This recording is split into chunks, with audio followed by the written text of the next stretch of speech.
यदि नाम जप करना है निरंतर तो झूठ बोलना छोड़ दो। झूठ बोलने वाले की जबान पे नाम जप निरंतरता में नहीं आता।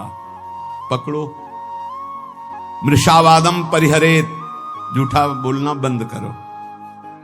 माला है, नाम जप कर रहे हो, सत्य बोलो। झूठ बोलने से क्या लाभ मिलेगा? भगवान नाम में चल रहे हो, भगवत मार्ग में चल रहे हो।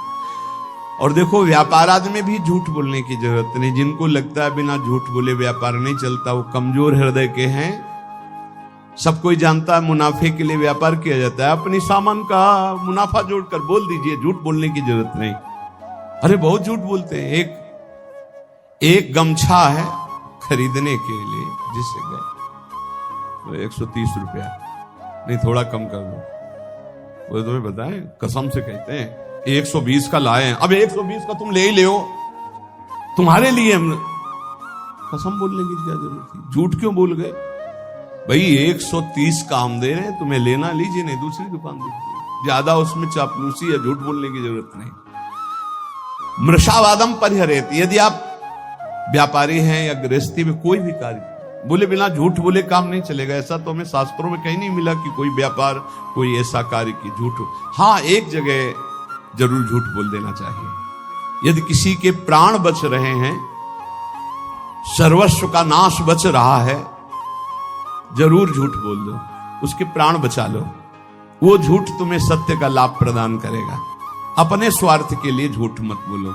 और कम से कम भजन करने वाले तो झूठ से थोड़ा बचने की को, थोड़ा इसलिए कह रहे हैं कि पूरा हरिश्चंद्र बनना तो बहुत ही कठिन है, क्योंकि मोबाइल का समय है। अब झूठ ना बुलवावे तो इसकी महिमा क्या है? झूठ तो बुलवा ही देता है।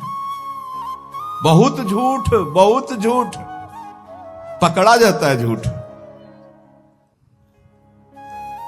वो जहां मोबाइल तो आजकल तो हलो ही बोलते हैं सब, बोले राधे राधे राधे।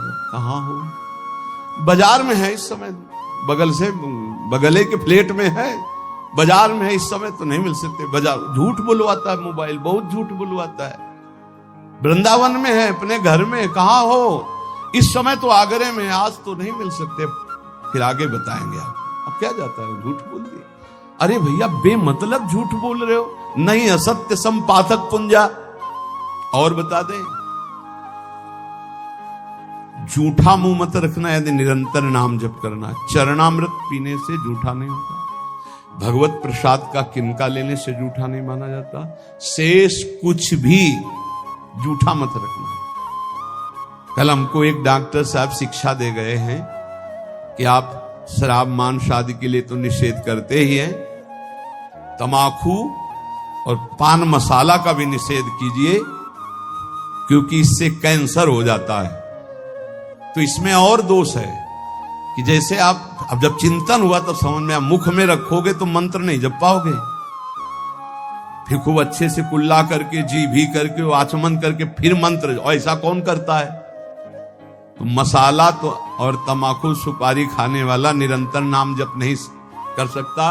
इसलिए प्रार्थना इस पर भी कल से हमें शिक्षा मिली। भगवान विविध रूपों में आके शिक्षा देते और कह रहे थे कि हम डॉक्टर हैं मुख के।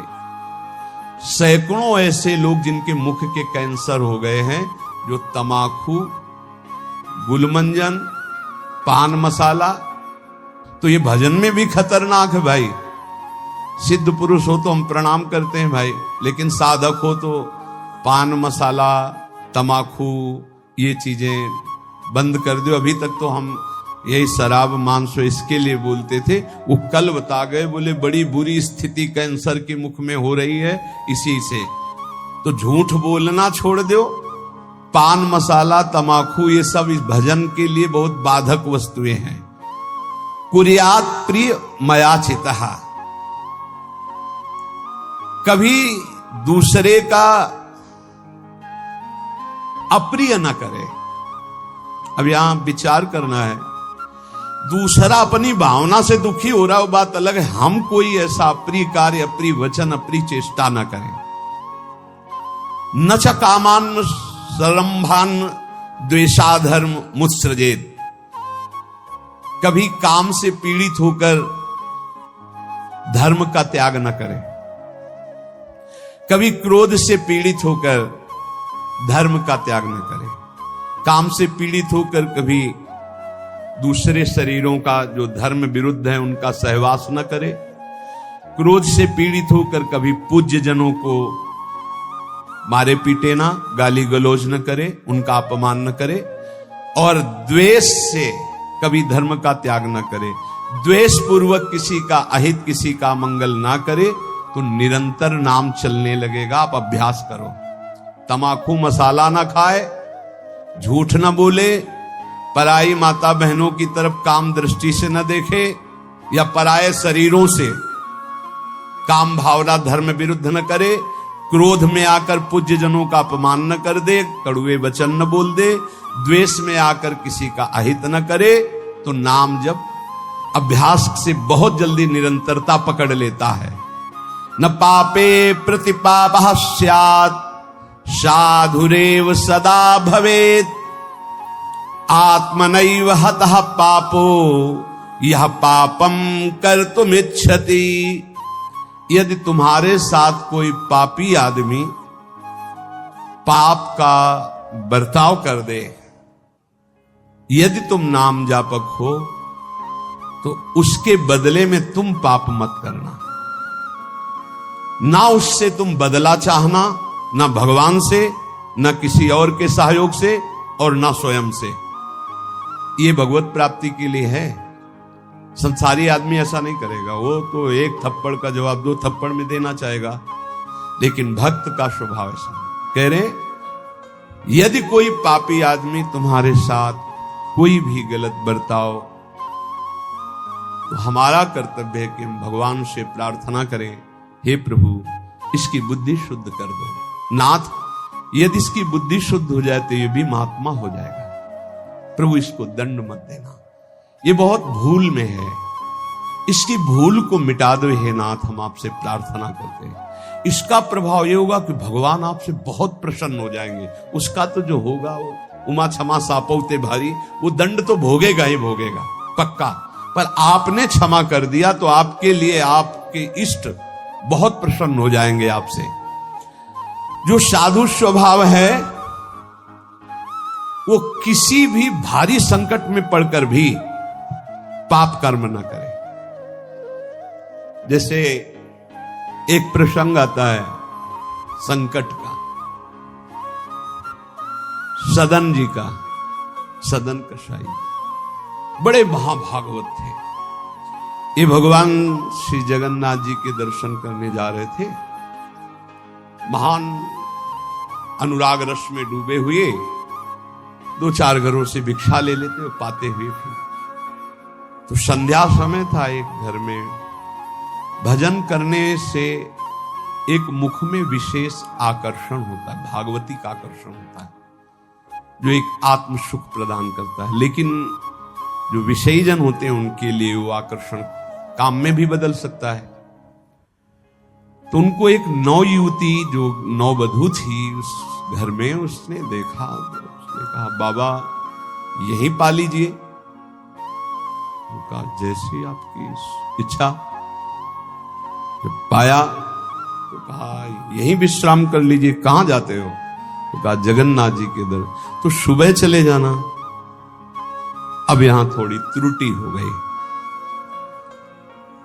बैरागी को सहसा किसी के घर में शयन करना निषेध है, या तो दरवाजे के बाहर, या देव मंदिर, या ग्राम के किनारे कोई वृक्ष, कोई ऐसा देवालय आदि में, अन्यथा या तो कोई वैष्णव महाभागवत, फिर भी उसके बाहर उसकी सैयाओं पर ना सोए जो घर गृहस्थी की है। सहज सरल चित्त तो उसी घर में शयन कर गए। उनको होगा कोई कमरा ऐसे, और अन्य बड़े घर होते हैं। रात्रि जब हुई तो उनकी वही नववधू आई, उसके पति थे, अभी नववधू हुई थी। उसने काम वेदना से पीड़ित होकर याचना की सदन से। सदन जी ने कहा कि तुम कैसी हो, तुम्हारे पति है फिर भी तुम ऐसी याचना करती। चली गई। उनको लगा कि शायद समझ आ गई हो, उसने जाके पति की हत्या कर दी। उसको लगा कि ये इसलिए बड़ा काम पापी स्वभाव का होता है। जब बुद्धि में बैठ जाता है कुछ भी पाप पूरे परिवार को मार सकता है। ऐसा बहुत ऐसी घटनाएं सुनने को मिलती है। वो आयुष ने कहा पति की हत्या कर दी, अब तो स्वतंत्र होना, अब तो भयरहित हो। तो उनका धूर्त कहें कि ये हमने कब कहा, ये महत अपराध करने वाली तो है। तो उसने कहा होश में अगर हल्ला मचा दिया तो जान से मार डाले जाओगे। उन्होंने विचार किया कि बात तो सत्य है। तो उन्होंने कहा धर्म में प्राण त्याग देना सही है, लेकिन अधर्माचरण करना सही नहीं। तो उनका देवी तो चाहे जो कुछ करना चाहे कर ले, पर मैं धर्म विरुद्ध आचरण नहीं करूंगा। उसने हल्ला मचा दिया। गांव के लोग एकत्रित हो गए। क्या ये साधु नहीं है, ढोंगी है, इसको हमने बड़े सम्मान से भोजन पवाया और अपने घर में वास दिया। ये रात्रि में कुछ धर्म विरुद्ध आचरण करना चाहा था, मेरे पति ने विरोध किया तो पति का गला काट दिया। अब मेरे साथ मनमानी करना चाहता था तो मैंने आवाज लगा दी, आप लोग मेरी रक्षा कीजिए। बंदी बना लिए गए, राज दरबार में पेश किए गए।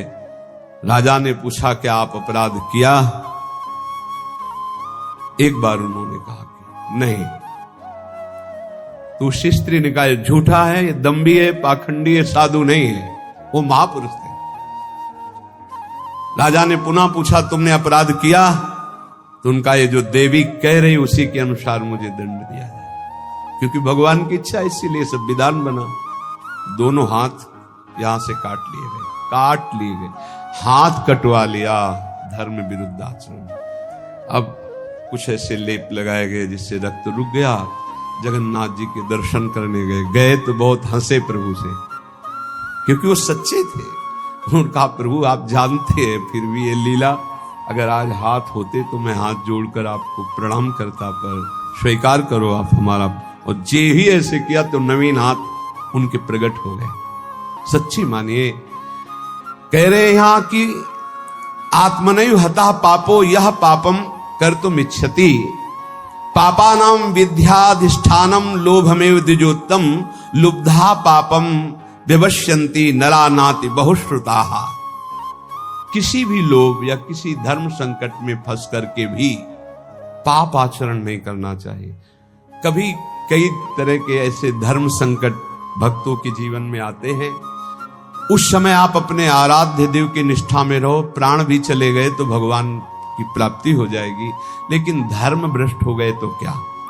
जीवन धन गौर श्याम की प्राप्ति के लिए उनका स्मरण करते हुए 100 लात खा करके भी हम किसी को कुछ नहीं कहेंगे, अपनी श्री जी की प्राप्ति के लिए चलेंगे। वाग्वाण प्रपतंतु मर्म शुचतम पाद प्रहारासु। ये है प्राप्ति करने की इच्छा का नाम। ये है, आपसे बहुत हृदय से बात कर रहा हूं। जब आप भगवत प्राप्ति के लिए कमर कसेंगे तो माया तुम्हें रौंदेगी पक्का। वो या तो इतनी अनुकूलता दे देगी कि आप प्रमाद में भूल जाओ, और या हर कदम में प्रतिकूलता दे देगी कि चलना मुश्किल हो जाएगा। अब क्या करूं? उस स्थिति में भी चाहे सर्वस्व नाश हो जाए, मैं श्री जी को नहीं छोड़ सकता। मैं भगवत प्राप्ति की किसी भी तरह से, अब इसमें गुंजाइश नहीं, मैं और साझा नहीं कर सकता। सिर्फ भगवत प्राप्ति, जीवन भगवत प्राप्ति के लिए हर कष्ट सहूंगा, पर श्री जी को नहीं छोड़ सकता। बस हो गया। वाग्वाणा प्रपतंतु मर्म सुसतम पाद प्रहारा सिरो। चाहे जितना कष्ट दो, 100 लात मारो, 100 गालियां दो, हम वृंदावन नहीं छोड़ेंगे, हम प्रियाजू की उपासना नहीं छोड़ेंगे। सब छूट जाए, सब नष्ट हो जाए, आप जानो आपका काम जाने, हम आपको नहीं छोड़ सकते। स्मारम मथापि जीवन धनम। तो क्या मिलता है? बोले वो स्मरण करता हुआ, बार बार स्मरण करता हुआ अपने जीवन धर्म गौर श्याम प्रिया प्रीतम ऐसा मुदितो, ऐसा आनंदित रहता है कि उसको परवाह नहीं रहती कौन गाली दे रहा है, कौन मार रहा है। ऐसी उत्तम स्थिति वत्स्यामि वृंदावने, मैं ऐसे वृंदावन में वास करूंगा, चाहे मुझे कोई मारे, चाहे गाली दे, चाहे अपमान करे। भुक्तम जन्मनि जन्मनि प्रियवधू श्रक चंदनाद्यम त्वया अहंकारस्तु न शांते वसुयसो वौहर्जितम नाद्य तत्। बहुत सुंदर बात कह रहे। अभ्यस्ताच समस्त शास्त्र विततिर्मोहस्तु नास्तम गतस् तन्निर्विद्य समस्ततो भज महानंदाय वृंदावनम। जन्म जन्म में हमने बहुत भोग भोगे, काम भोग भी भोगा है, नववधू, माला चंदन, नाना प्रकार की सुख सामग्री, बहुत अहंकार था, बड़े बड़े पदों में गया, कुछ नहीं, आज फिर वैसे का वैसा हूं। भाई मेरी प्रार्थना मान लो, ऐसे आप भी हो, कभी आप भी देवता बने होगे, स्वर्ग के भोग भोगे होगे, कभी नरक गए होगे, कभी नाना प्रकार की और योनियों में गए होगे, सब भोगा, सब कर लिया, भगवत प्राप्ति नहीं की एक बार भी। अब हिम्मत कर लो, बहुत शास्त्र पढ़ लिए, ज्यादा पढ़ने की जरूरत नहीं है। कह रहे हैं अभ्यस्ताच समस्त शास्त्र विततिर मोहस्तु, मोह ही होगा, अज्ञान ही बढ़ेगा। क्या अष्टांग योग में चलें कि ये सिद्धि प्राप्त करें, कि इस मार्ग में चले, कि इस मार्ग में चले। बहुत शास्त्रों का ज्ञान होना दुर्भाग्य ही है। कोई कह सकता है ऐसा कैसे कह सकते हैं? क्योंकि वो निर्णय ही नहीं कर पाता मैं किधर चलूं। हजारों मार्गों का ज्ञान है, एक कदम नहीं चला किसी मार्ग में तो दुर्भाग्य नहीं और क्या है। निर्णय निकला, पूरा जीवन हो गया, हर किलोमीटर का ज्ञान है, हर रास्ते के, लेकिन चले एक कदम नहीं कि उस किलोमीटर के बाद फिर क्या है। अब गए ही नहीं तो अनुभव ही नहीं है। ऐसा शास्त्र ज्ञान किस काम। आपको भारत के हर मार्ग का ज्ञान है, किलोमीटरों का, लेकिन आपने यात्रा किसी भी पावन तीर्थ की नहीं की, तो बैठे बैठे इस ज्ञान से क्या आप परम पवित्र हो जाएंगे क्या? आपने कभी अवगाहन नहीं किया किसी तीर्थ का, किसी धर्म क्षेत्र का, किसी पुरियों का, धामों का, और आपको सब ज्ञान है। वो ज्ञान किस काम का? हलवा की पूरी प्रक्रिया बनाने के आप एक सांस में बता जाओगे, लेकिन कभी बना के पाया? बोले नहीं, तो फिर मतलब क्या रहा? ये शास्त्र ज्ञान तभी सार्थक है जब भगवत साक्षात्कार करो। तो श्रीपाद कह रहे हैं अहंकारस्तु न शांत, ये अहंकार तुम्हारा शांत नहीं होगा। अभ्यस्ताच समस्त शास्त्र विततिर मोहस्तु नास्तम गत, मोह तुम्हारा नहीं जाएगा चाहे जितने शास्त्र पढ़ लो। तो बोले क्या करें, आप उपाय बताओ। तो बोले हम उपाय आपको बता रहे हैं। महा आनंदाय वृंदावनम भज, भज माने तो सेवा, सेवन कर वृंदावन का, वृंदावन का आश्रय ले, वृंदावन धाम आ जा, रसिकों का संग कर, प्रियालाल के अनन्य हो जा, ज्यादा जानने की जरूरत नहीं। सबसे बड़ा ज्ञान सतवस्तु श्यामा श्याम, वैराग्य इनके सिवा सबसे, प्रीति इनके नाम रूप लीला धाम से, गति इनके चरणारविंद की सेवा, बस इतना ही ज्ञान चाहिए। इतना ही सार ज्ञान है। ये बुद्धि को दौड़ा दौड़ा के थका करके बस प्रभु के चरणों में बैठाल देना है, यही साधना है। श्रीपाद कह रहे कि अब मेरे हृदय में एक बात बैठ गई कि वृंदावन का आश्रय लेकर प्रिया प्रीतम की आराधना करो, इसी में परम विश्राम है।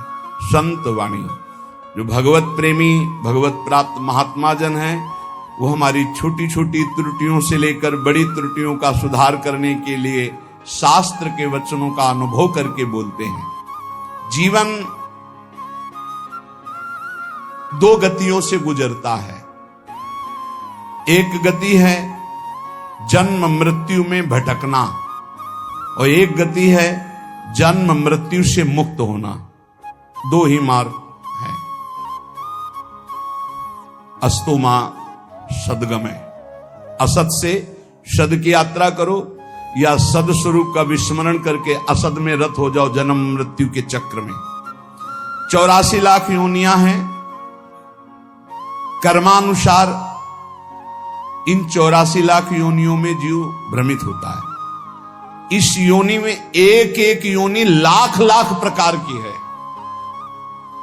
एक योनि लाख लाख प्रकार की है। अब जैसे रेंगने वाली योनि, अब रेंगने वाले में कितने प्रकार के जीव हैं, सांप हैं, खन खजूर हैं, केचुआ, कितने प्रकार के जीव हैं रेंगने वाले में। एक है जलचर, अब जल में कितने प्रकार के जीव हैं, वायु में उड़ने वाले कितने प्रकार के जीव, एक एक योनि में लाख लाख योनियां, उन लाख लाख योनियों में कई कई बार जन्म। अरे बड़ा प्रपंच है, बड़ा दुर्गति है जीवों की। अन्य योनियों के साथ जो दुर्व्यवहार हो रहा है बहुत ही घृणित है। कैसे डेढ़ डेढ़ घंटा धीरे धीरे जला जला करके पका रहे हैं पशुओं को, फिर उन्मत्त होकर मदिरा पान करके उसका खान पान कर, क्या कैसी दुर्गति जीते जीव अपनी कर रहे हैं। 84 लाख योनियों में एक एक योनि में लाख लाख प्रकार की योनियां, एक एक योनि में लाख लाख बार जन्म होना। ऐसे थोड़ी है प्रपंच हाहाकार। डिसीजन इसलिए कर रहे हैं कल्याण कर ले, भूल मत कर। यही एक चांस है मनुष्य दे जिससे तू अपना कल्याण कर सकता है, अन्य योनियों में नहीं। अब सोचो उस जीव की क्या हालत है, हाथ पैर बंधे हुए लोहे की छड़ में फंसा हुआ है, आराम से धीरे धीरे अग्नि उसे जला रही, वो कीक रहा है, चिल्ला रहा है, और वो आनंदित हो रहे हैं। वो थोड़ा थोड़ा पीते जा रहे हो, देख रहे हैं पक रहा है। पका लो, तुम्हारे तो खाने के काम में आएगा, तुम खाने के भी काम में नहीं आओगे। ऐसी तुम्हारी हालत काल करेगा, जब वो जलाएगा तो तुम खाने के काम में भी नहीं आओगे। बहुत होश में, बहुत होश में, बहुत होश में। ये कर्म तुम्हारा कहीं बख्शने वाला नहीं, तुम्हें दंड देगा। 84 लाख योनियां, एक केवल मनुष्य योनि जिनमें आप अपना उद्धार कर सकते हो। मानव जीवन गिने चुने श्वासों वाला है, गिने चुने श्वासों वाला। इतनी श्वासें आपकी हैं, बस प्रतिपल माइनस होता चला जा रहा है, खत्म होती चली जा रही है। या हम आनंदित हो रहे हैं, 30 वर्ष के हो गए, 35, अरे आनंदित नहीं, 35 वर्ष गए जीवन के। मूल कार्य के लिए जो आए हो भगवत प्राप्ति, उसमें क्या किया? बोले कुछ नहीं, अभी तो खेलने खालने की उम्र है। मरने की उम्र कौन सी है? कभी भी तो मर सकते हो, तो अपना काम क्यों नहीं बना लेते? राधा राधा राधा, यही अवसर है जीव आवागमन के अनादि चक्र से अपना छुटकारा करके अपने स्वरूप में स्थित हो सकता है, भगवत प्राप्ति कर सकता है। जन्म मृत्यु का चक्र कब तक चलेगा? अकल्पनीय, कल्पना भी नहीं कर सकते। काल चक्र आपको घुमाता रहेगा। इसलिए मनुष्य जीवन में भगवत प्राप्ति का अवसर है। ये काम, क्रोध, लोभ और मोह, ये 4 प्रधान ऐसे हैं जो इस चक्र को चलाते रहते हैं। आवागमन, पुनरपि जननम पुनरपि मरणम पुनरपि जननी जठरे शयनम, ये चक्र चलाते रहते हैं। काम, क्रोध, लोभ, मोह, इन्हीं को नरक की गति कहा गया है। इनमें से किसी में भी एक में पैर पड़ जाए, काम में, क्रोध में, लोभ में, मोह में, फौरन चारों आज करके उसके घुमाने लगेंगे, बार बार जन्म, बार बार मरण। नरक की दारुण यंत्रणा हर योनि में उसको प्राप्त होगी। केवल मनुष्य योनि ऐसी जिससे अपने को बचा सकते हो। केवल मनुष्य ही सत्कर्म करने में स्वतंत्र है, नवीन कर्म करने में स्वतंत्र है। अन्य प्राणी तो पूर्व में जो संचित कर्म गोदाम लगा उसी को भोगते रहते हैं। वो अशुभ कर्मों का नाश करते रहते हैं, भोग भोग करके। वो नवीन कर्मों का उपार्जन नहीं कर सकते। मनुष्य नवीन कर्म उपार्जन कर सकता है। मनुष्य कर्म करने में स्वतंत्र है। मनुष्य ही है जो अपने कर्म संस्कारों को भस्म कर सकता है, दूसरा कोई योनि नहीं। अब उसे सोचना है कि जो आपके गंदे कर्म जमा हैं उसमें और प्लस करना है या आग लगाना है पूरी गोदाम को। स्वतंत्र हो आप। काम, क्रोध, लोभ, मोह, ये जिनके जीवन में है, निश्चित समझो उनका जन्म मरण पक्का है। जन्म मरण पक्का है। इन चारों को मिटाने के लिए 4 ये पहलवान ताल ठोक के खड़े हैं। काम, क्रोध, लोभ, मोह ये शत्रु, तो सत्संग, परोपकार, वैराग्य और नाम जप, ये 4 ऐसे हैं कि इन चारों को चटनी बना देंगे। रोज सत्संग सुनो, अपने भोजन में से चाहे एक रोटी निकालो, रोज दूसरों के उदर में जाने वाला विधान करो, परोपकार की भावना। और वैराग्य। जननी जनक बंद सुत दारा, तन धन धाम सुहृद परिवारा, सबकी ममता ताग बटोरी, मम पद मनहि बांध बरडोरी। छोड़ दो भगवान के भरोसे में और अपने कर्तव्य का पालन करो। ज्यादा चिंता मत करो, चिंतन करो प्रभु का, वो सब संभाल लेंगे। अनंत ब्रह्मांड संभाल लें। तुम्हारे परिवार में तो 2 4 6 लोग ही होंगे। वैराग्य, सब भगवान का है, भगवान देखेंगे। जो जैसा कर्म करेगा वैसा भोगेगा। राधा राधा राधा। और अपने कर्तव्य का पालन, जिसके प्रति जो संबंध है ईमानदारी से आप करो, लेकिन राग मत करो। और नाम जप, सत्संग, परोपकार, वैराग्य और नाम जप, इसके द्वारा इस चक्र का नाश कर दो। काम, क्रोध, लोभ, मोह, इनकी मिटिया मेट करने के लिए सामर्थ्य है ये सत्संग, परोपकार, वैराग्य और भजन। अब भगवत धाम और नरक ये 2 हैं। चयन करो तुम्हें कहां जाना है। अगर काम, क्रोध, लोभ, मोह तो त्रिविधम नरकस्येदम द्वारम नाशन मात्मना कामा क्रोधा तथा लोभा। और यदि सत्संग, परोपकार, वैराग्य, भजन तो भगवत धाम। ये 2 गतियां हैं। उपासक देख लो, अगर भगवत धाम जाना है तो इन 4 बातों को छोड़ना होगा। काम, क्रोध, लोभ, मोह, 4 बातों को पकड़ना होगा। रोज सत्संग, रोज परोपकार और सबसे अंदर से वैराग्य और खूब नाम जप। इसी के द्वारा भगवत प्राप्ति होती है। तीर्थपाद भगवान श्री हरि के जो गुणानुवाद लीला कथा है, ऐसा नशा चढ़ जाना चाहिए कि कभी तृप्ति नहीं होनी चाहिए। कस्त्रप्यनुयात तीर्थ पदोभिधानात्, सत्रेषु वासुरभिरीड्यमानात्, यह कर्णनाडं पुरुषस्य यातो भवप्रदां गेहरतिं छिनत्ति। जो भगवान की चर्चा को कानों से सुनता रहता है तो उसके हृदय का मोह मल नाश हो जाता है, वो वैरागी हो जाता है। वैरागी का केवल भेष से मतलब नहीं, अंदर से है। जैसे चक्रवर्ती सम्राट अम्बरीश जी वैरागी हैं। चक्रवर्ती सम्राट अवध का पूरा शासन कर रहे हैं भरत जी, लेकिन परम वैरागी।